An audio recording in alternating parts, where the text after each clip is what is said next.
Roger, and welcome to the first of an occasional series about the very basics of playing multiplayer Dominions 5. This video is going to talk about the prerequisite for successful scripting, the battle map. How does this relate to this and get you this? Dominions puts each unit into squares. A square can have a maximum of 6 size points. Humans are size 2, so you can fit 3 in a square. Enormous monsters are size 6, and you can only fit 1 of them in a square. The grid you fight on is 77 squares wide and 40 squares tall. You don't, however, start next to each other. You script units into an 18 by 18 square.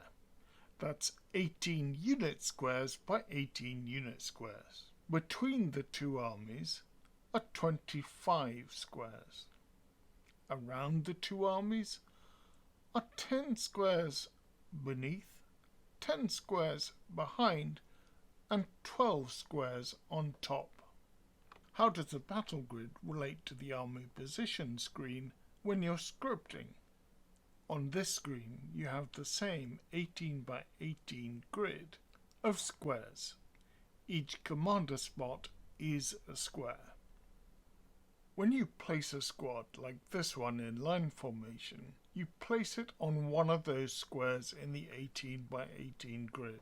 Where you click is the center of the formation, and if the whole formation would fit in the 18 by 18 grid, all well and good. If it's on the edge, however, where you click is still the center, but the overflow gives into that area around the placement grid on the battle grid. Province Defense, which I'm using a box formation to show, is going to go slap in the middle of your deployment. One last thing is the siege wall. If you're laying siege or yourself besieged, it goes right in the middle. You and your enemy are equidistant from the breach. That's it. There are, of course, exceptions and special cases. It's Dominions.